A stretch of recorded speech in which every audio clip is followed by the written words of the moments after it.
The massive arena stretched out like a metal crater, its walls rising hundreds of meters into the artificial sky of Station Nexus 7.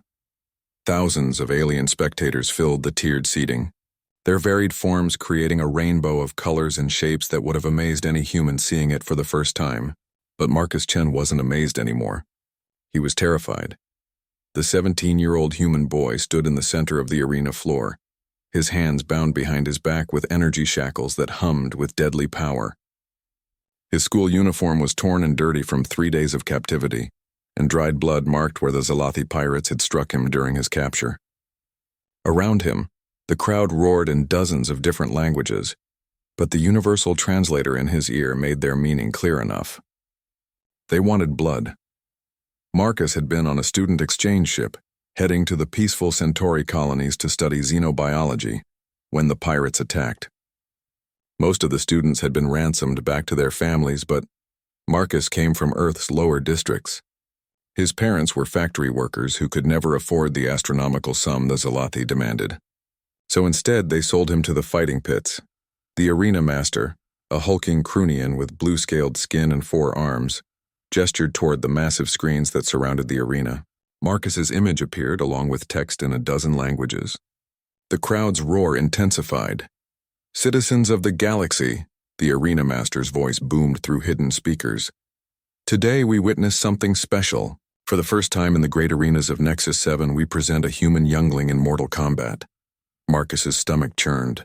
He had heard stories about these fighting pits, where criminals and slaves fought for the entertainment of the galaxy's elite. But humans were supposedly protected by the Galactic Accord. They were considered too weak, too fragile for gladiatorial combat.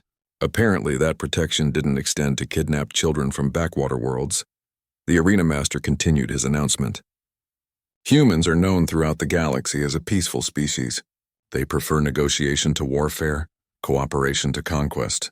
Their physical capabilities are considered modest at best. Laughter rippled through the crowd. Marcus could see beings pointing at him, their alien features twisted in amusement. A group of Vorthak merchants in the premium seating were already placing bets on how quickly he would die. "Today," the arena master said, "our human will face Krax the Bone Crusher, champion of the Zalathi warrior caste and victor of 47 consecutive battles."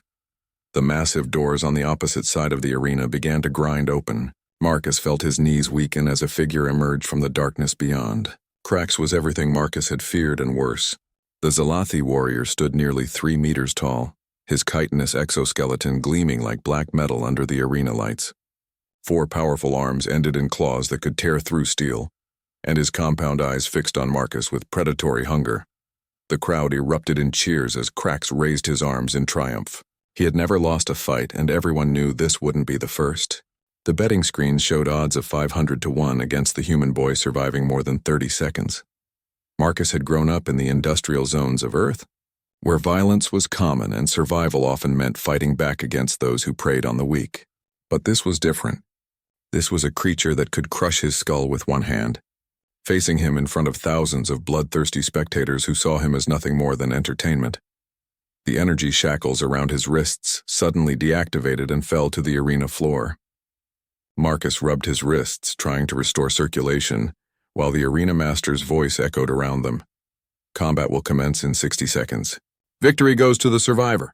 There are no other rules. Krax began to stalk across the arena floor, his movements predatory and confident. He was in no hurry. The human wasn't going anywhere, and the crowd wanted a show. He would make this last, draw out the fear and pain for maximum entertainment value. Marcus backed away instinctively, his mind racing. There had to be something, some advantage he could find. But what could a 17-year-old human do against a professional alien warrior bred for combat? 30 seconds, the arena master announced. The crowd's chanting grew louder. Marcus could make out individual voices calling for blood, for quick death, for spectacular violence. His hands were shaking, and he could taste copper in his mouth where he had bitten his tongue. Krax was now halfway across the arena, moving with deliberate slowness. He was saying something in his native language, and the translator rendered it as a stream of threats and promises of pain. The Zalathi warrior was enjoying himself, playing to the crowd, building anticipation. 10 seconds. Marcus closed his eyes for a moment. trying to center himself the way his father had taught him. His dad had been a veteran of the border wars back when Earth was still dealing with the last of its internal conflicts. He had taught Marcus that in a fight there were no rules except survival. Combat begins now.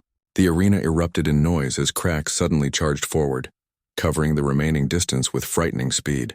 His forearms spread wide to prevent Marcus from dodging, and his mandibles clicked in anticipation of an easy kill. But something was wrong with this picture. The alien spectators in the crowd were cheering, but some of the more experienced fight watchers were leaning forward with puzzled expressions. There was something in the human boy's stance that didn't match his apparent terror. Marcus wasn't running. He wasn't cowering or begging for mercy as they expected. Instead, he had planted his feet and was watching Krax approach with an intensity that seemed almost predatory. The Zalathi warrior raised one massive arm, claws extended, preparing to deliver a casual backhand that would send the human flying across the arena floor. It was a move designed to injure rather than kill immediately, to prolong the entertainment. The blow came down with enough force to shatter concrete. But somehow, impossibly, it never connected. In the split second before impact, Marcus had moved. Not away from the attack, but into it. He stepped inside Krax's reach, his smaller size suddenly becoming an advantage as he slipped past the descending claws. What happened next took less than 2 seconds, but the arena's high-speed cameras would replay it thousands of times in the hours that followed. Marcus's right hand came up in a perfect uppercut, targeting the soft junction between Krax's chitinous plates at the base of his skull. It was a move his father had shown him, adapted from old human martial arts designed to stop opponents instantly. The impact echoed through the suddenly silent arena like the crack of breaking stone. Krax, the bone crusher, stood frozen for a moment that seemed to stretch into eternity. His forearms hung motionless at his sides, and his compound eyes stared blankly ahead. Then, with a sound like a building collapsing, the 3-meter-tall Zalathi warrior crashed to the arena floor. His skull had been completely crushed by a single blow from a human boy's fist. The silence that followed was absolute. 50,000 alien spectators sat in stunned disbelief, their minds struggling to process what they had just witnessed. The arena master's 4 hands gripped his podium so tightly that the metal began to bend. On the betting screens, the numbers flickered and went dark as the automated systems tried to calculate payouts for an impossible outcome. Marcus stood over Krax's motionless body, his right hand throbbing with pain. He flexed his fingers experimentally, wincing as several joints popped back into place. His knuckles were split and bleeding, but the bones seemed intact. He looked up at the crowd, his dark eyes meeting hundreds of alien gazes filled with shock and fear. The first sound to break the silence was a single Vorthak in the premium seating who began to hyperventilate, his breathing apparatus wheezing in panic. The sound spread like a contagion through the crowd as the full implications of what they had witnessed began to sink in. A human had just killed Krax the Bone Crusher with a single punch. In the VIP section, Ambassador Thexnel of the Krunian Empire leaned forward in his gravity chair, his blue-scaled face pale with shock. He had attended hundreds of arena fights over the decades, had seen warriors from dozens of species tear each other apart in spectacular displays of violence, but he had never seen anything like this. "Replay the combat footage," he whispered to his aide, who was fumbling with a handheld device with trembling fingers. The high-definition hologram materialized above their seats, showing the final moments of the fight in slow motion. Thexnel watched as the human boy moved with impossible speed and precision, his strike finding the exact point where Krax's exoskeleton was weakest.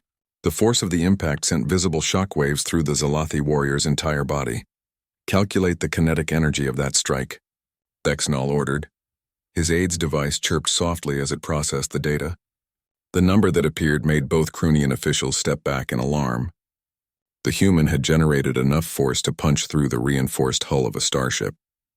Down in the arena, Marcus was beginning to realize that something significant had just happened. The crowd's silence was giving way to a low murmur of fear and confusion. He could see arena guards moving along the perimeter, their weapons drawn but their movements uncertain. They had been prepared to clean up a human corpse, not to deal with a human who had just accomplished the impossible. The arena master finally found his voice, though it cracked slightly as he spoke. "Ladies and gentlemen, we have witnessed an unprecedented event in the history of gladiatorial combat. The human has achieved victory over Krax the Bone Crusher, in what must be considered the greatest upset in arena history. The crowd's murmur grew louder, filled with alien voices speaking in dozens of languages. But Marcus could hear the common thread running through all of them: fear. They were afraid of him now, and he didn't understand why. In the crowd, Dr. Zara Vexai, a Nexarian xenobiologist, was frantically taking readings with her portable scanner.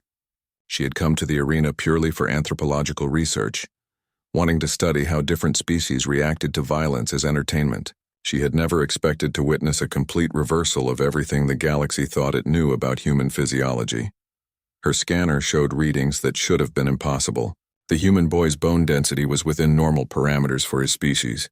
His muscle mass was average for a human adolescent. There was nothing physically exceptional about him that could account for the devastating power of his attack. But the energy readings told a different story.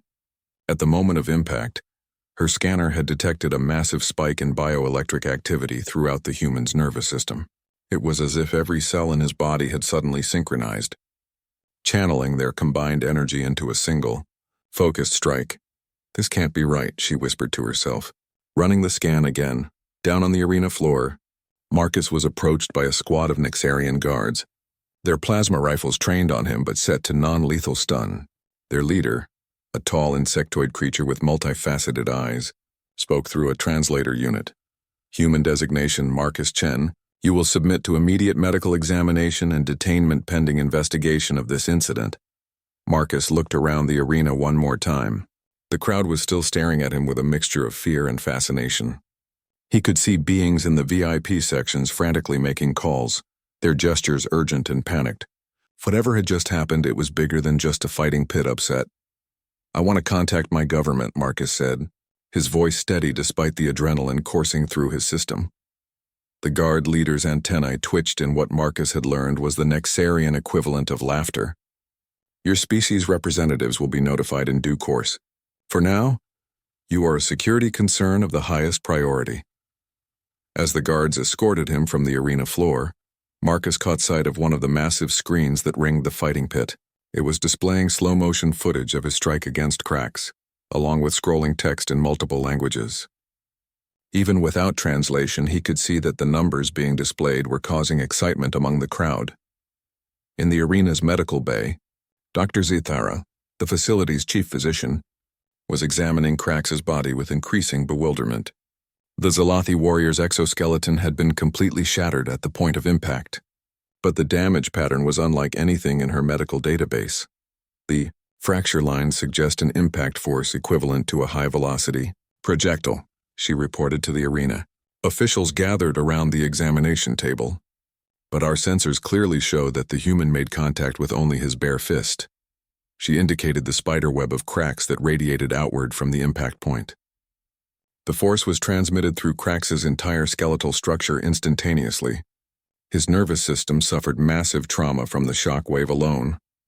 One of the officials, a nervous Vorthak administrator, raised a tentacled appendage.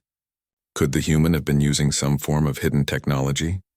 Enhanced implants or combat drugs? Dr. Zithara shook her head. "I've run every scan in our database.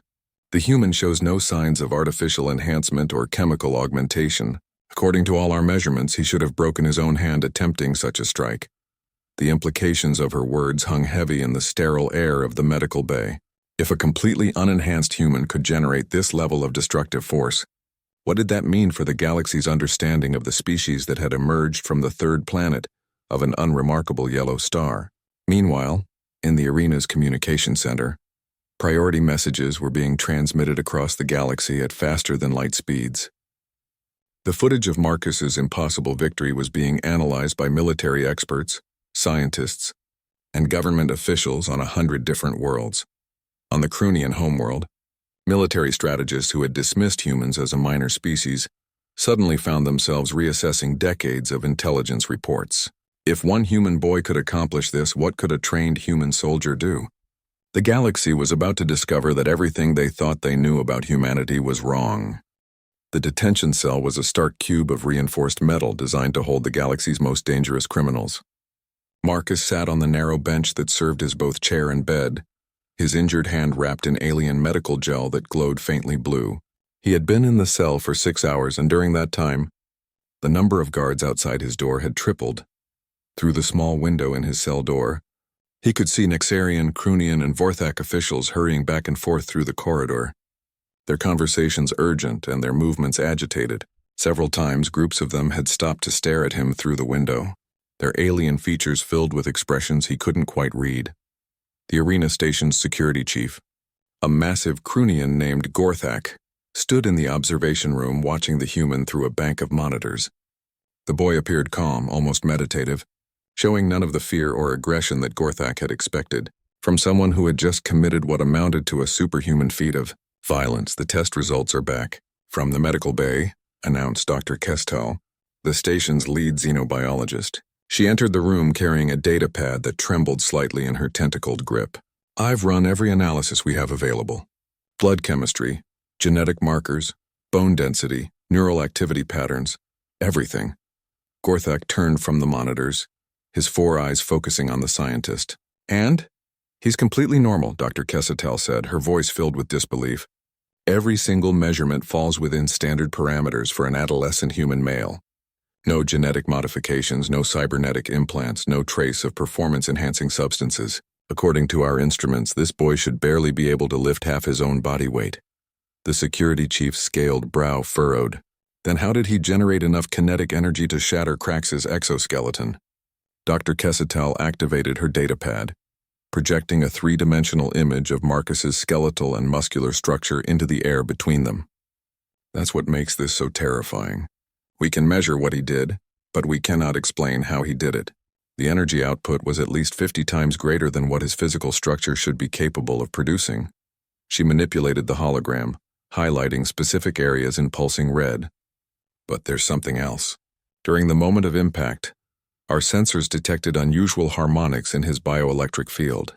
His entire nervous system seemed to synchronize for approximately 0.3 seconds, creating a resonance pattern we've never observed in any known species. Meanwhile, across the galaxy, the implications of Marcus's victory were sending shock waves through established power structures. On the Zalathi homeworld, the Warrior Council had convened an emergency session for the first time in 3 centuries. The death of Krax the Bone Crusher had shattered more than just an exoskeleton. It had cracked their fundamental understanding of their place in the galactic hierarchy. High Warrior Thraxel, leader of the council, stood before a holographic display showing the arena footage for the 100th time. His mandibles clicked in agitation as he watched the human boy move with impossible speed and strike with devastating precision. "This changes everything," he declared to the assembled warriors. "For generations, we have maintained our position as the premier military force in this sector, because no other species could match our physical capabilities. But if humans can do this," he gestured at the hologram where Marcus's fist was connecting with Krax's skull in slow motion. "If they have been hiding this level of ability, then every military assessment, every strategic plan, every territorial agreement we have made is now meaningless." One of the younger warriors raised a chitinous arm. "Perhaps this is an anomaly. One exceptional individual among a generally weak species." Thraxel's compound eyes fixed on the speaker with withering intensity. "Would you stake the survival of our civilization on that assumption?" "No, we must assume that if one human can do this, others can as well. We need to know how many humans possess this ability, how they develop it, and most importantly, whether they are aware of their own potential." Back on Nexus 7, Marcus was receiving his first visitor since his incarceration. Ambassador Elena Vasquez of the Earth Diplomatic Corps had arrived on the fastest ship available, her normally composed features showing signs of extreme stress. She sat across from Marcus in the cell's visiting area, separated by a barrier of transparent aluminum that could supposedly withstand a plasma cannon blast. "Marcus," she said, her voice transmitted through the intercom system, "I need you to tell me exactly what happened in that arena. The entire galaxy is watching, and Earth needs to understand how you did what you did." Marcus looked at the ambassador with confusion clear in his dark eyes. "I don't understand what everyone's so excited about. Krax attacked me, so I defended myself. My father taught me how to fight when I was younger." Ambassador Vasquez leaned forward. "Marcus, you killed a Zalathi warrior with a single punch. Zalathi are considered one of the strongest species in the galaxy. Their exoskeletons can withstand direct hits from military-grade weapons. What you did should have been physically impossible. But it wasn't impossible, Marcus replied simply. I just hit him in the right spot at the right time. My dad always said that if you're fighting for your life, you use everything you have. You don't hold back. The ambassador studied the boy's face, searching for any sign that he was being deceptive or hiding something. But she saw only honest confusion. Marcus, what exactly did your father teach you about fighting? Marcus shrugged. Basic stuff, I guess. How to read an opponent's movements, where the weak points are on different body types, how to put your whole body behind a strike. He said humans might not be the strongest or fastest, but we're good at adapting and finding solutions. As he spoke, Dr. Kessitel was observing the conversation from the security center, her scanners trained on the human boy. What she saw made her tentacles quiver with excitement. During his casual explanation of human fighting techniques, Marcus's bioelectric field had begun to fluctuate in the same harmonic patterns she had observed during the arena fight. He's doing it again, she whispered to Security Chief Gorthak. The resonance patterns are reappearing just from talking about combat. It's as if the mere concept of fighting triggers some kind of physiological response. Gorthak studied the readouts with growing alarm. You're saying this isn't a conscious ability? He doesn't know he's doing it? That's exactly what I'm saying, Dr. Kessitel replied. And if this is an unconscious response that all humans possess, then we may have seriously underestimated their species' military potential. The conversation in the visiting area continued, with Ambassador Vasquez trying to extract more information about human combat training, and Marcus growing increasingly puzzled by her intense interest in what he considered basic self-defense knowledge. Neither of them was aware that their discussion was being recorded and transmitted to military analysts across the galaxy. On the Krunian homeworld, Fleet Admiral Zekthar was reviewing the intelligence reports with a growing sense of unease. For decades, the Krunian Empire had maintained its dominance through superior technology and the careful management of interspecies relationships. They had allowed humans to join the galactic community because they seemed harmless, even useful as mediators and scholars. But if humans possessed hidden combat capabilities that exceeded even the Zelati warriors, then the entire balance of power in their sector was at risk. The Admiral activated his communication array and began composing a message to Earth's government.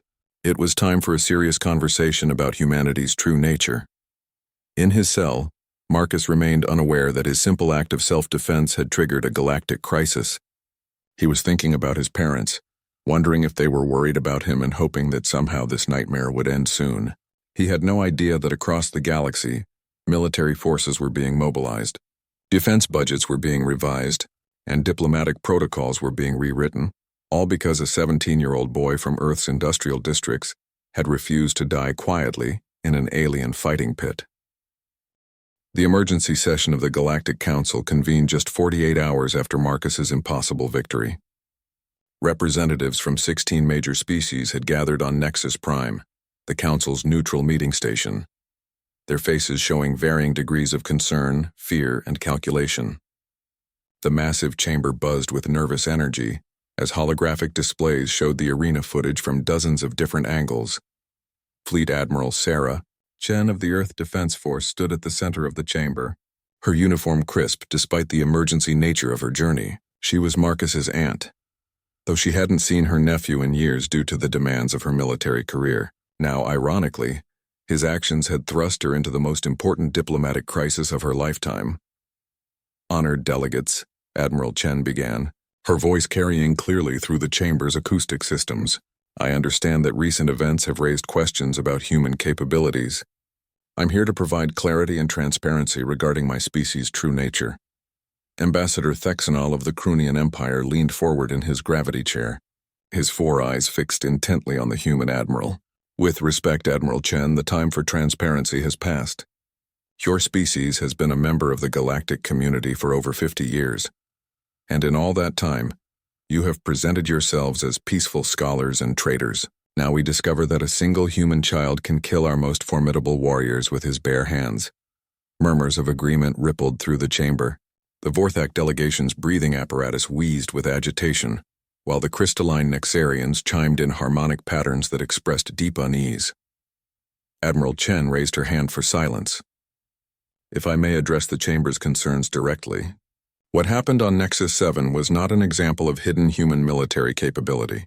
It was an example of what humans call fight or flight response taken to its extreme. She activated her personal data pad, and a holographic display materialized, showing human physiological data. When faced with mortal danger, human biochemistry undergoes dramatic changes. Adrenaline floods our systems, our pain sensitivity decreases, and our nervous system can channel energy in ways that exceed normal limitations. What you witnessed was this response triggered in a young person who had been trained in basic self-defense. High warrior Thraxel of the Zalathi rose from his position, his chitinous armor gleaming under the chamber's lights. You speak of biochemical responses as if they were commonplace. Yet our best scientists cannot replicate or fully understand the energy output your nephew generated. Are you claiming that any human can achieve this level of destructive force? Admiral Chen paused, choosing her words carefully. The potential exists in all humans, yes, but it requires specific circumstances and training to manifest. Most humans live their entire lives without ever accessing this level of physical capability. The chamber erupted in alarmed chatter. Several delegates began urgent consultations with their aides, while others activated communication devices to contact their homeworlds. The implications of Chen's admission were staggering. Meanwhile, back on Nexus 7, Marcus was undergoing a very different kind of examination. Dr. Elena Rodriguez, a human xenopsychologist who had arrived with Ambassador Vasquez, sat across from him in a comfortable room that the station administrators had hastily converted from a storage closet into a proper interview space. Marcus, Dr. Rodriguez said gently, I want you to tell me about your father's military service. What did he teach you about the wars he fought in? Marcus shifted uncomfortably in his chair. Dad didn't like talking about the border wars much. He said they were ugly times when humans did ugly things to each other. But he wanted me to be able to protect myself if I ever needed to. Can you describe the training he gave you? It wasn't really formal training, Marcus explained. Just stuff he showed me when we had time together. How to read body language, how to find weak spots, how to put everything you have into a single moment when your life depends on it. Dr. Rodriguez made notes on her tablet. Did he ever mention anything about special human abilities? Anything that might make humans different from other species? Marcus thought for a moment. He used to say that humans were survivors, that we might not be the biggest or strongest or smartest, but we were good at adapting and doing whatever it took to keep going. He said that sometimes when everything looks hopeless, humans find a way to do the impossible. Unbeknownst to Marcus, his conversation was being monitored by scientists from 6 different species, each trying to understand the psychological foundations of human combat capability. What they discovered was that Marcus's training wasn't unique or secret. Earth military archives, when finally opened to galactic scrutiny, revealed that basic combat psychology and adaptive fighting techniques were standard components of human military education. Back in the Galactic Council chamber, the session was becoming increasingly tense. Representative Clickstar of the Nexarian Collective had raised a particularly pointed question that sent ripples of unease through the assembled delegates. Admiral Chen, Clickstar's crystalline voice chimed, if this combat capability is inherent to all humans, why has your species spent 50 years presenting itself as peaceful and non-threatening? Were you deliberately concealing a military advantage? Admiral Chen's jaw tightened slightly. We were not concealing anything. Humans are peaceful by choice, not by limitation. We prefer diplomacy and cooperation because we have learned the cost of warfare. Our own history is filled with conflicts that taught us the value of peaceful coexistence. But you chose not to inform the galactic community about your species' combat potential, pressed Ambassador Thexnall. This could be seen as a form of deception. With respect, Admiral Chen replied, her voice carrying a slight edge. How many species in this chamber have fully disclosed their maximum military capabilities? The Krunian Empire maintains classified weapons research. The Zalathi warrior caste has secret combat techniques. The Vorthak trading guilds hide their advanced sensor technologies. Every species maintains some level of operational security. The chamber fell silent as the truth of her words sank in. Each delegation had indeed maintained military and technological secrets, but none had ever demonstrated capabilities that so dramatically exceeded their apparent limitations. Dr. Vexhai of the Nexarian Research Consortium rose to address the chamber.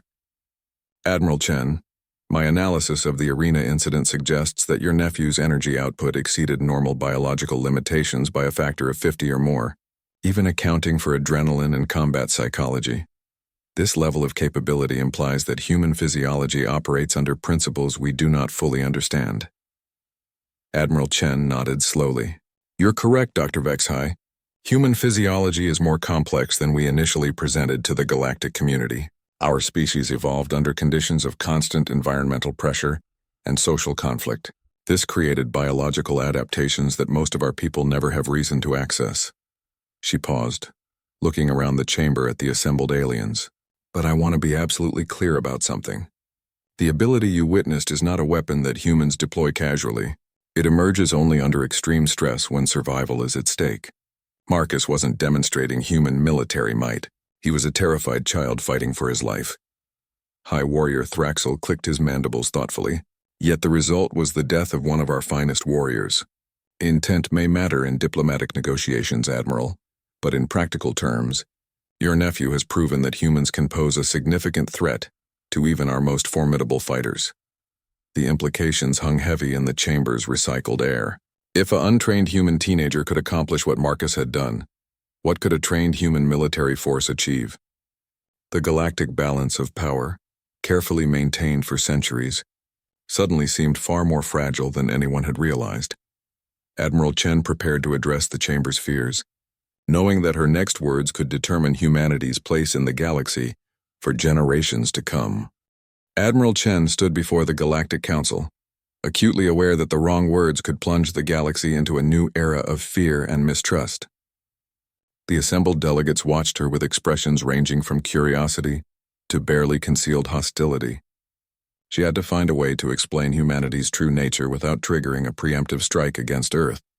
Honored delegates, she began, I propose a demonstration that will help you understand both the reality and the limitations of human combat capability.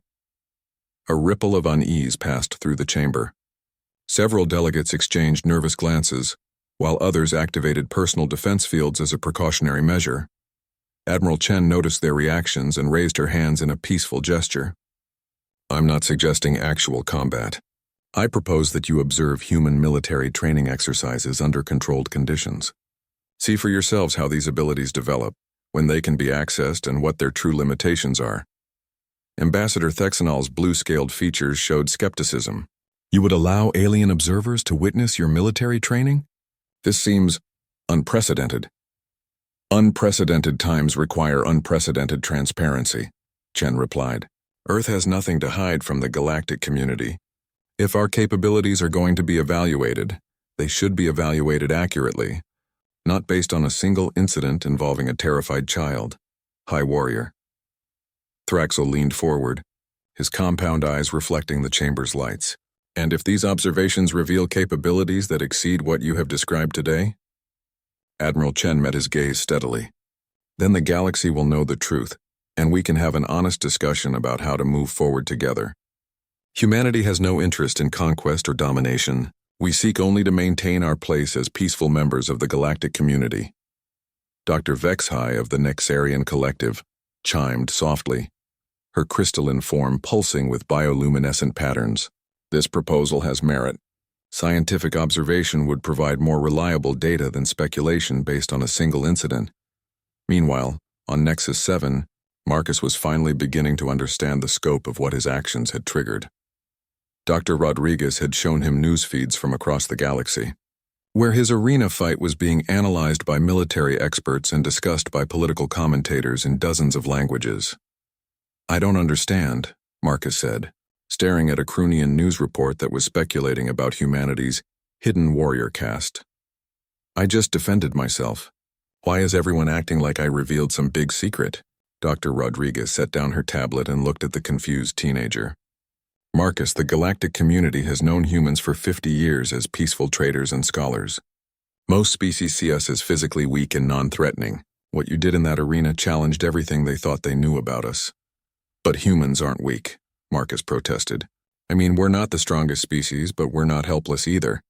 Anyone who studied human history would know that. That's exactly the problem, Dr. Rodriguez explained. Most aliens have never seriously studied human history. They've only seen the diplomatic face we present to the galaxy. They don't know about our wars, our survival adaptations, or our capacity for violence when threatened. Marcus was quiet for a moment, absorbing this information. So what happens now? Before Dr. Rodriguez could answer, the room's communication system activated. Ambassador Vasquez's voice filled the space. Dr. Rodriguez, please prepare Marcus for transport. The Galactic Council has requested that he participate in a series of controlled demonstrations. Marcus felt his stomach clench. More fighting? Not fighting, Ambassador Vasquez clarified. Observation and measurement. The galaxy's leading scientists want to understand what happened in that arena, and you're the key to that understanding. 3 days later, Marcus found himself on a state-of-the-art research vessel orbiting the neutral world of Nexus Prime. The ship housed the galaxy's most advanced scientific equipment and was staffed by xenobiologists, combat analysts, and military observers from a dozen different species. The ship's main laboratory had been configured as a controlled testing environment. Sensors lined every surface, capable of measuring everything from quantum-level energy fluctuations to macro-scale kinetic forces. Marcus stood in the center of the space wearing a sensor suit that monitored his vital signs and bioelectric activity. Dr. Zara Vexhai, who had observed the original arena fight, was leading the scientific team.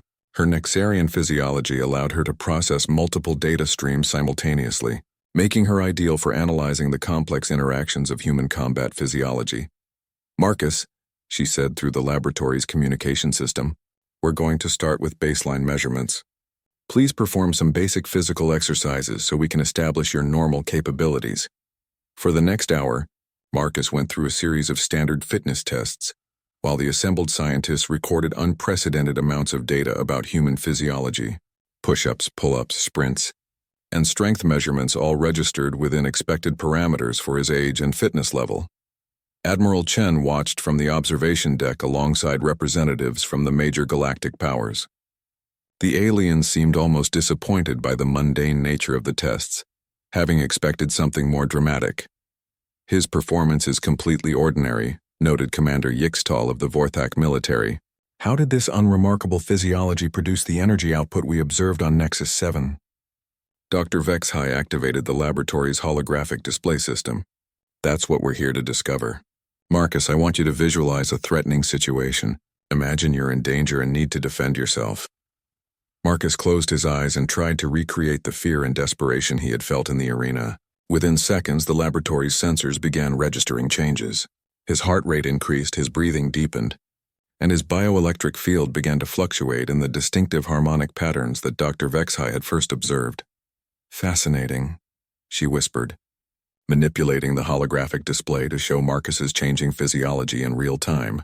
His nervous system is entering a state of quantum coherence. Individual neural pathways are synchronizing to create system-wide resonance patterns. Admiral Chen leaned forward. What does that mean in practical terms? It means, Dr. Vexhai explained, that human consciousness can achieve temporary unity with human physiology in ways that dramatically exceed normal biological limitations. It's as if the entire body becomes a single, coordinated weapon system. The demonstration continued for several hours as Marcus was guided through progressively more intense mental exercises. Each time he accessed the psychological state that had enabled his victory over cracks, the sensors registered the same impossible spike in potential energy output. But perhaps more importantly for the watching aliens, the tests also revealed the limitations of human combat capability. The enhanced state couldn't be maintained for more than a few seconds. It required intense psychological triggers to activate, and it left Marcus physically and mentally exhausted afterward. High Warrior Thraxel watched the final measurements with growing understanding. This is not a constantly available military advantage. It's an emergency survival mechanism. Exactly, Admiral Chen confirmed. Humans can access extraordinary capabilities when their lives are at stake, but it's not something we can deploy tactically in conventional warfare. It's a last resort, not a first option. Dr. Vexhai compiled her data and prepared to present her findings to the full Galactic Council. For the first time since Marcus had crushed Krax's skull in the arena, there was hope that humanity might avoid becoming the galaxy's next military threat. But as the research vessel prepared to return to Nexus Prime, None of them realized that their demonstrations had been observed by more than just the official delegates. In the depths of space, hidden sensor drones operated by the mysterious Void Cult had recorded every moment of the tests. And unlike the legitimate galactic powers, the Void Cult was very interested in weaponizing humanity's hidden potential. The attack came without warning in the depths of space between Nexus Prime and Earth. The research vessel carrying Marcus and the galactic delegates was suddenly surrounded by ships that seemed to materialize from nowhere, their hulls black as the void and bristling with weapons that defied conventional understanding of physics. Admiral Chen rushed to the bridge as alarms screamed throughout the ship. The vessel's captain, a veteran Nixarian named Clixivore, was frantically coordinating with his crew as hostile energy signatures appeared on every scanner. "Admiral," Clixivore's crystalline voice chimed with stress harmonics. "We're being hailed by the attacking vessels. They're demanding that we surrender the human." On the main view screen, a figure appeared that sent chills through everyone present. The being wore robes that seemed to absorb light itself, and where its face should have been, there was only a swirling vortex of darkness. When it spoke, its voice seemed to come from everywhere and nowhere at once. "People of the galaxy," the figure intoned, "I am Shadow Speaker Nixthul of the Void Cult. You have in your possession a specimen of the species that will serve as the foundation of our new order. Surrender the human Marcus Chen, and the rest of you will be permitted to live." Admiral Chen stepped forward, her jaw set with determination. "This is Admiral Sarah Chen of the Earth Defense Force. You are attacking a diplomatic vessel in neutral space. Withdraw immediately or face the consequences." The Shadow Speaker's response was a sound that might have been laughter, if laughter could carry the weight of dying stars. "Admiral Chen, your species' violent potential has been revealed to us through the tests you so kindly conducted.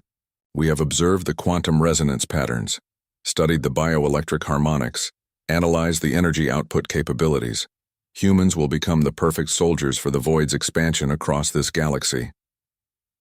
In the research laboratory, Marcus was still connected to the monitoring equipment when the attack began. The stress of the situation immediately triggered his enhanced physiological state, causing every sensor in the room to overload with energy readings that exceeded their measurement capabilities. Dr. Vexhai watched in fascination and horror as Marcus's bioelectric field began to expand beyond the confines of his body, creating interference patterns in the ship's own energy systems. "This is unprecedented," she whispered to her assistant. "His quantum field is interacting with the ship's power grid." The Void Cult ships began their assault, firing weapons that seemed to tear holes in reality itself. The research vessels, shields rated to withstand the most advanced military technology in the galaxy, began to fail under the onslaught of weapons that operated on principles no known science could explain. High Warrior Thraxel, despite his species' long-standing rivalry with humans, found himself standing beside Admiral Chen on the bridge. "Admiral, my warriors and I are at your disposal. Whatever differences our peoples may have, the Void Cult threatens all life in this galaxy." Ambassador Thexnal's 4 eyes were fixed on the tactical display showing the attacking ships. "How did they find us? This ship's route was classified at the highest levels." Before anyone could answer, the ship shuddered under another barrage of void weapons. Emergency lighting bathed the bridge in red as multiple systems began to fail. Captain Clixivore's harmonics took on desperate overtones as he reported their status. Shields down to 30% and falling. Hull breaches on decks 7 through 9. "We cannot withstand this assault much longer." In the laboratory, Marcus had torn free from the monitoring equipment and was pacing like a caged animal. The fear and anger he felt at being hunted was triggering responses that went far beyond anything the scientists had observed in their controlled tests. "We have to get him away from the ship's power systems," Dr. Rodriguez said urgently. "His energy field is causing cascading failures throughout the vessel."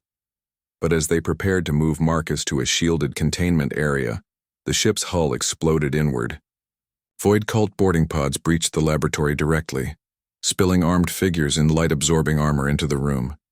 Their weapons hummed with the same reality-distorting energy as their ship's guns. "Specimen acquired," one of the boarders reported through a communicator that seemed to speak directly into their minds rather than producing sound. "Beginning extraction." Marcus found himself face to face with beings that seemed to exist partially outside normal space-time. Their movements left after-images in the air, and looking directly at them caused a painful sensation like staring into an abyss that stared back. But fear and rage had pushed Marcus far beyond the limits of normal human capability. When the lead boarder reached for him with a gauntleted hand, Marcus moved with speed that made his arena fight look slow by comparison. His fist connected with the Void Cultist's chest, and the result was spectacular. The being's armor, designed to deflect energy weapons and resist psychic attacks, simply disintegrated under the impact. The cultist's form dispersed like smoke, leaving only a fading echo of darkness. The other boarders paused, their alien psychology struggling to process what they had witnessed. Their quantum-enhanced armor was supposed to make them invulnerable to conventional attacks. Yet a human boy had just destroyed one of their number with nothing but physical force. Dr. Vexhai, still recording despite the chaos, watched her sensors spike beyond their maximum readings. Impossible, she breathed. His energy output just exceeded the sum total of the ship's power grid. Marcus didn't give the remaining cultists time to recover from their shock. Moving with fluid grace that seemed to bend the laws of physics, he struck down 2 more boarders before they could react. Each impact released energy discharges that lit up the laboratory like lightning. On the bridge, Admiral Chen was coordinating the ship's defense when her nephew's biometric readings appeared on her command console. The numbers were so far beyond human norms that her first instinct was to assume the sensors had malfunctioned. "Dr. Vexhai," she called through the intercom, "what's happening in the laboratory?" "Admiral," came the breathless reply. "Marcus has accessed a level of capability that we didn't know existed. He's not just exceeding human limitations anymore. He's operating on principles that our science cannot explain." The tide of the battle began to turn as reports came in from across the ship.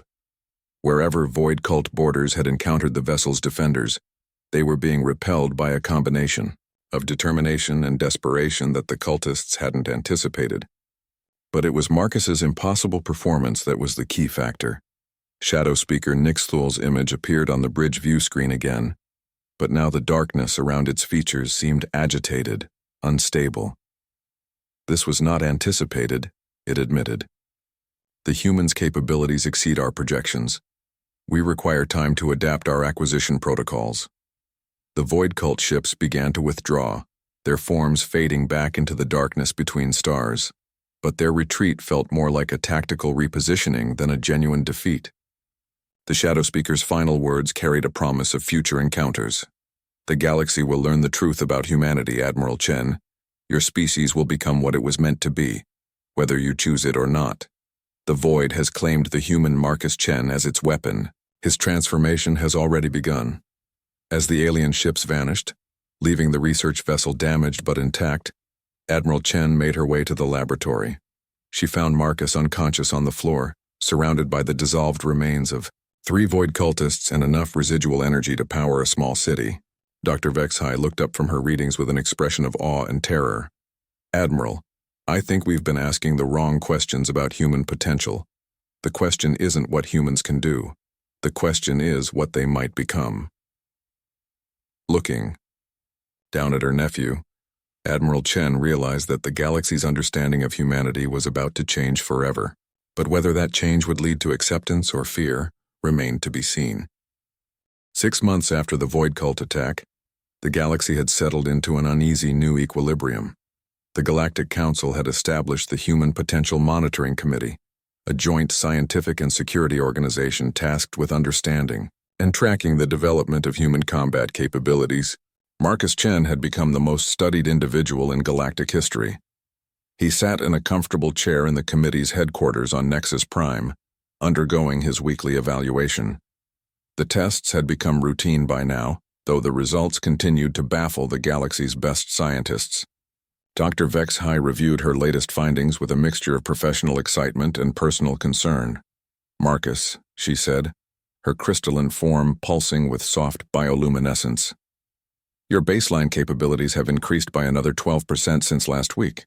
At this rate of development, you'll exceed the theoretical limits of biological possibility within a year." Marcus shrugged, a gesture that had become familiar to the research team. I feel normal, maybe a little stronger when I work out, but nothing dramatic.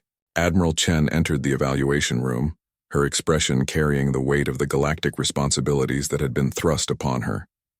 As Earth's primary representative to the Galactic Council, she spent most of her time fielding questions about human nature and capabilities. "How are you holding up, Marcus?" she asked, taking a seat beside her nephew. "I'm okay," he replied, though his tone suggested otherwise. "It's just strange knowing that everyone in the galaxy is watching everything I do, waiting to see if I'll turn into some kind of weapon." Dr. Vexhai's reading showed that Marcus's stress levels were within acceptable ranges, but Admiral Chen could see the psychological toll that constant observation was taking on the teenager. He had become a living symbol of humanity's potential, whether he wanted to be or not. "The council meeting today discussed the latest intelligence reports about the Void Cult," Admiral Chen said. "They've been recruiting human criminals and outcasts from the outer colonies, trying to create their own enhanced soldiers." Marcus looked up with alarm. "Are they succeeding?" "Some limited success," Chen admitted. "But their subjects can't seem to achieve the level of capability you've demonstrated. The cultists are missing something essential about the human enhancement process." What they were missing, according to Dr. Vexhai's research, was the specific psychological trigger that activated the quantum resonance in human neural pathways. Marcus's enhancement had begun with genuine terror and a desperate need to survive. The Void Cult's artificial attempts to recreate those conditions were producing unstable results at best. Meanwhile, across the galaxy, humanity's reputation was undergoing a dramatic transformation.